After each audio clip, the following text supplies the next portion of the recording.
C'était des tables avec des machines, des tableaux, comme dans un laboratoire. C'était comme la NASA, hein. C'était vraiment c'était très en pointe, hein. C'est vrai qu'il y a cette fameuse phrase qu'on aime bien sortir à l'Ouvral, Paris a sa tour Eiffel, mais l'Ouvral a son dispatching. Reconnaissez-vous ce bâtiment? Oui, je le connais. Il est sur l'Ouvral. Ça s'appelait le dispatching. Oui, c'est le dispatching, me semble-t-il, ouais, sur ce que je sais. Oui, ça faisait partie d'Usine Nord. C'est un bâtiment qui était là derrière, près du centre commercial. C'est la tour qui est là derrière le centre commercial. Oui, je le connais très bien. Ça fait des années et des années que je passe devant. Depuis que je suis tout petit, il est là. Qu'est-ce que vous en savez? Que c'était une ancienne discothèque. Alors je sais qu'à une époque, il y a eu une discothèque. À un moment, ça a été une boîte de nuit. C'était une boîte de nuit, ils ont fait dancing. Oui, c'était une discothèque. Je pense que c'était une ancienne discothèque, non? C'était une ancienne boîte de nuit, c'est vrai. C'était pas un château d'eau quand même au départ. Oui, je crois, ouais. Je sais plus. Oui, c'est le château d'eau, non? C'est ça? Un truc d'eau, non? C'était pas un château d'eau, quelque chose comme ça, je pense. Il y a eu plusieurs projets dessus d'ailleurs. Ah, à quoi servait-il? Alors là, tu sais, tu me poses une colle. Je sais pas l'origine, justement. J'aimerais bien le savoir.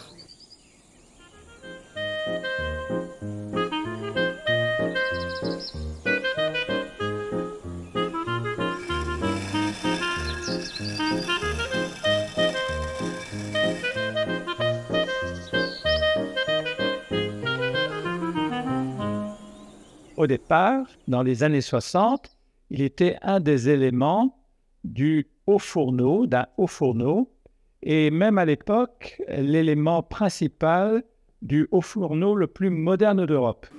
Donc, quand on recevait du minerai, il était étudié. Quand on recevait du charbon, qui était déjà du coke, il était étudié. Et on faisait le mix, on dispatchait, on faisait le mix dans des proportions idéales pour avoir la meilleure qualité d'acier possible.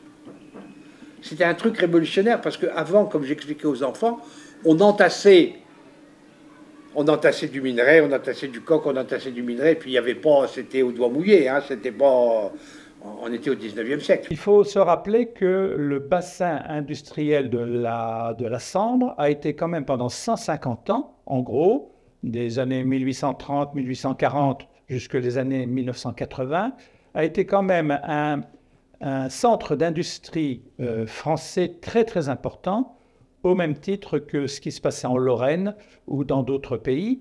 Et c'est vrai il est vrai qu'ici dans le Val de Sambre, dans le bassin de la Sambre, comme on l'appelait à l'époque, il y avait énormément d'entreprises.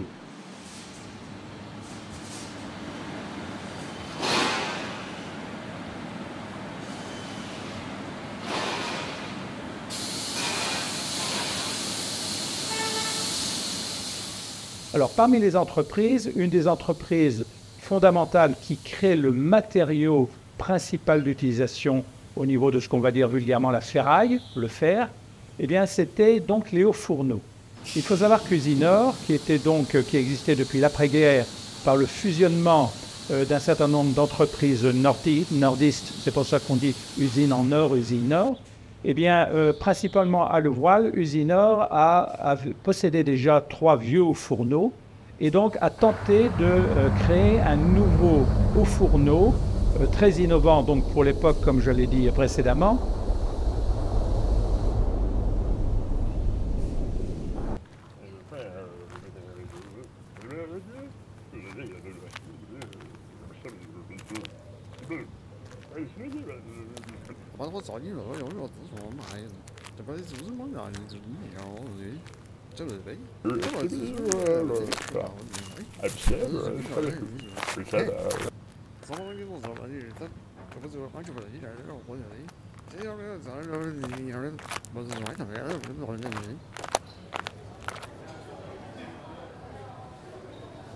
Un haut fourneau, c'est ce qui permet de fondre le métal avec du minerai, avec du coke, de manière à liquéfier ce minerai pour en avoir ce qu'on appelle du laitier.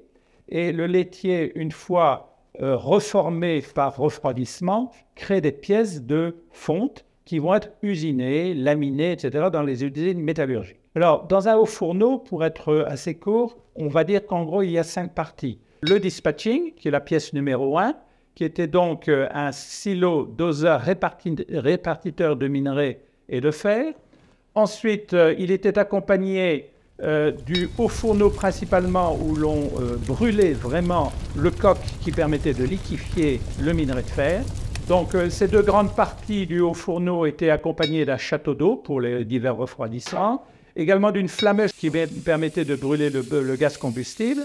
Et la 5e partie, c'était donc tout simplement une série de chevalements qui permettait par wagonnet de faire monter le minerai de fer et le coq sur le haut du dispatching, lesquels étaient stockés dans une douzaine de cases, d'énormes cases, d'énormes silos, permettaient également d'être dosés, puis répartis dans un autre chevalement qui permettait de monter le mélange dans le haut fourneau pour être véritablement fondu. Tout ça, c'était quand même durant ce qu'on appelait les 30 Glorieuses, où la France, l'Europe, le monde était en train de se reconstruire et donc il fallait produire. Alors, comme je viens de le dire, le haut fourneau le plus moderne d'Europe a effectivement fonctionné pendant 15 ans, pendant une quinzaine d'années, avec une production donc maximale, comme on vient de le dire. Et c'est vrai que le haut fourneau le plus moderne d'Europe dépendait quand même de la grande Usinor Louvoile, implantée quand même sur 52 hectares. 52 hectares à la louche, c'est quand même 52 stades de foot, vraiment de grandeur nature. Et à l'époque, le nombre d'ouvriers qui travaillaient sur l'ensemble de ce site, c'était quand même 5000 personnes. Bon. Sur le haut fourneau le plus moderne d'Europe, environ 250 travaillaient.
Les silos doseurs répartiteurs qui accompagnent donc forcément et obligatoirement les hauts fourneaux sont en général des blocs de béton, on va dire pour simplifier, d'énormes bunkers en béton.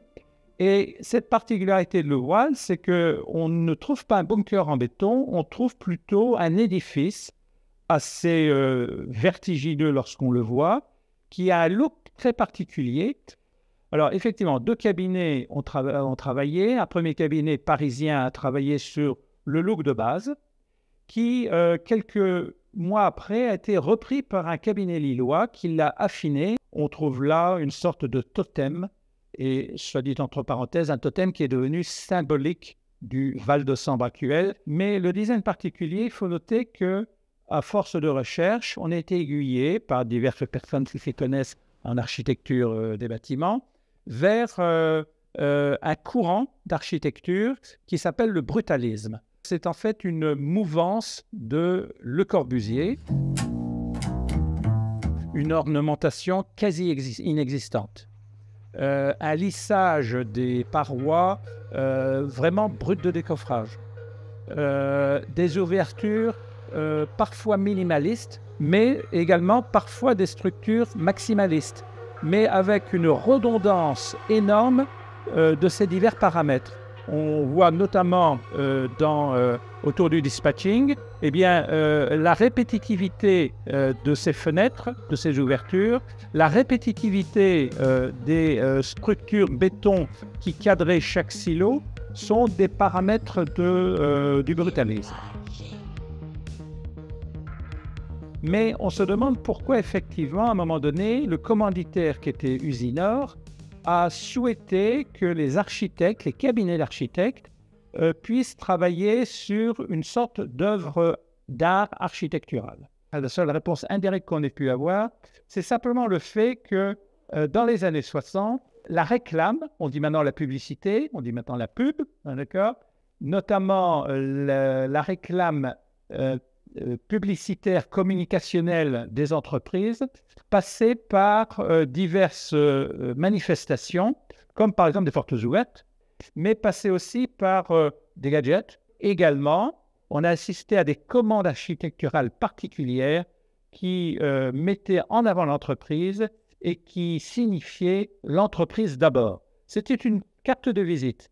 C'est qu'effectivement, Usinor a voulu marquer de son empreinte, ici le territoire sambrien.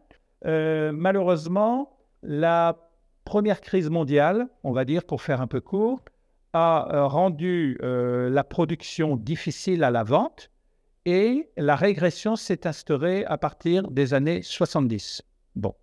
Et de ce fait, à partir de 1976, le Haut Fourneau le plus moderne d'Europe a dû arrêter sa fonction. Les deux bâtiments qui sont restés, donc le château d'eau La Baule et puis le dispatching, ont été laissés à la fois pour marquer le symbole, d'une part, de l'industrie disparue, mais également parce que ce sont d'énormes bâtiments. Faut quand même dire aussi que la moindre épaisseur de mur béton sur le dispatching, c'est quand même au minimum 80 cm de béton. Donc c'est énorme. Il y a eu un certain nombre de projets. Alors, depuis 1985, j'ai recensé 11 projets par rapport à l'éventuelle réutilisation du bâtiment. Alors, je ne vais pas tous les citer, quelques-uns simplement. Le premier projet, c'est l'agence d'urbanisme du bassin de la Sambre, elle s'appelait comme ça à l'époque, qui a tenté d'en faire un marché couvert. Malheureusement, pour diverses raisons, ça n'a pas eu de suite. Un deuxième ou troisième projet qui a eu lieu, mais qui a existé là, c'est un privé qui a eu l'autorisation d'en réaliser un dancing. Voilà, ça s'appelait, c'était une discothèque et ça s'appelait la discothèque Le Cercle, le dispatching Le Cercle. Et donc tout ça, ça a été déblayé, puis on a installé des haut-parleurs, j'imagine, et puis ça ne devait pas être rentable, les gens ne devaient pas y aller. Au dire de pas mal de gens qui viennent nous voir au musée et qui ont fréquenté le dispatching, donc le dancing à l'époque, il est vrai que c'était un endroit qui avait été très, très, très confortablement restauré.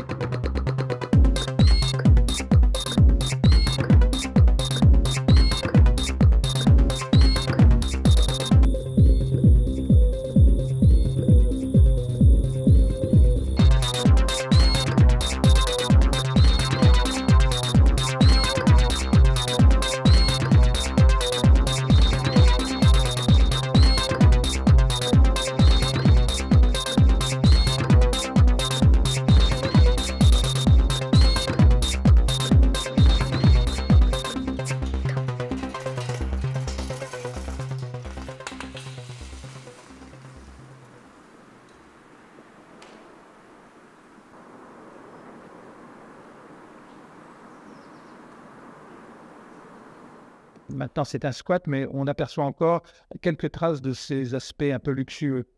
Donc, il est dommage qu'ensuite, la municipalité de Louvrage n'ait pas eu le réflexe, n'ait pas eu la possibilité, surtout le réflexe, je dirais, de l'entretenir et de lui redonner une autre vocation, parce que là, il était redevenu à l'intérieur vraiment à l'état neuf.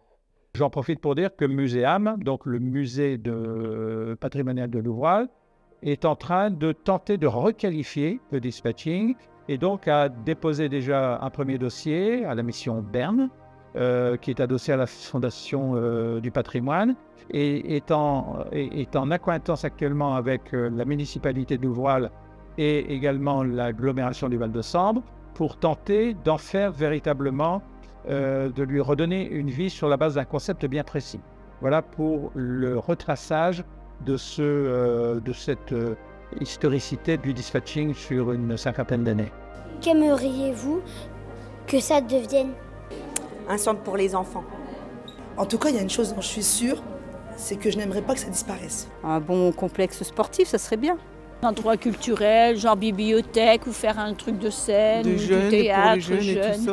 Ça pourrait être un lieu insolite pour un hôtel ou quelque chose comme ça, ce serait chouette. Pourquoi pas le réhabiliter en centre social, le faire vivre. Moi, un petit musée ou un petit centre pour les jeunes, moi, ça serait pas mal. Des salles de conférence, peut-être une salle de sport aussi, un endroit de rassemblement pour les jeunes. J'aimerais que ce soit un endroit qui vit, mais quelque chose qui a une ouverture vers tout le monde. Que tout le monde puisse entrer dans ce bâtiment puis voir quelque chose que vous, la génération d'aujourd'hui, elle a créé. Donc voilà ce que j'aimerais que ce soit, ce bâtiment.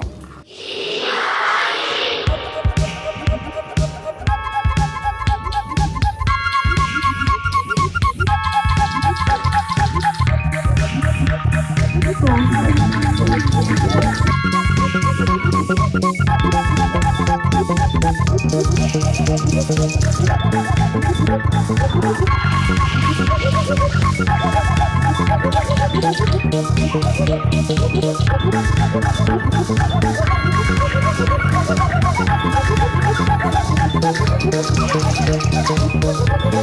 you.